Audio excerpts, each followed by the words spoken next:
এই ছবিগুলো বলে দেয় হৃদয় যে মন জয় করে নিয়েছে কোটি ক্রিকেট প্রেমীর হৃদয়ে। দল যখন গভীর সমুদ্রে ডুবে গিয়েছে তখন ত্রাণকর্তা তাওহিদ হৃদয়। হৃদয়ের এমন হার না মানা ইনিংসে তোলপাড় ক্রিকেট পাড়া। কেউ বলছেন যোদ্ধা, আবার কেউ বলছেন বাংলার বাঘ। হৃদয়ের এমন পারফরম্যান্স মুগ্ধ করেছে ভারতীয়দেরও। আইপিএলে যেখানে বাংলাদেশি প্লেয়াররা থাকেন অবহেলিত, সেখানে যোদ্ধা তকমা পেলেন তাওহিদ হৃদয়। আইপিএল এর দল রাজস্থান রয়্যালস হৃদয়ের ছবি পোস্ট করেছে নিজেদের সোশ্যাল হ্যান্ডেলে, যেখানে একটি বাক্য ফট অর্থাৎ যুদ্ধ করেছে। একটা পর্যায়ে হাঁটতে পারছিলেন না, খেলতে পারছিলেন না, কিন্তু হালটাও ছাড়ছিলেন না। কারণ দেশটাকে যে অন্তরে ধারণ করেন এই টাইগার, দলের জন্য দেশের জন্য নিজের সবটুকু দিতেও প্রস্তুত তিনি।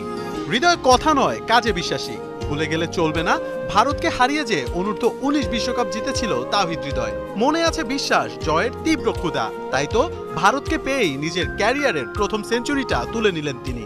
কিন্তু এর মাঝেও যে ছিল বন্ধুর পথ চলা, যেখানে বারবার হাঁপিয়ে গিয়েছিলেন, মাটিতে লুটিয়ে পড়েছিলেন, কিন্তু আবারও উঠে দাঁড়িয়েছেন, রান করেছেন। পায়ের তীব্র ব্যথাও কাবু করতে পারেনি তাকে। দলকে, দেশকে লজ্জার হাত থেকে বাঁচিয়েছেন। একজন রিয়েল ফাইটার যাকে বলে আর কি। দল জিতুক কিংবা হারুক, এমন ফাইটিং খেলাটাই তো দেখতে চায় গোটা বাংলা, যেখানে থাকবে না কোনো ভয়, লড়াই হবে চোখে চোখ রেখে। হৃদয় জায়গা করে নিয়েছেন কোটি ভক্তের অন্তরে। এমন পারফরমেন্সের পর তাওহিদ হৃদয় এখন একজন real tiger and real fighter. জয় করে নিয়েছে কোটি ক্রিকেট প্রেমী।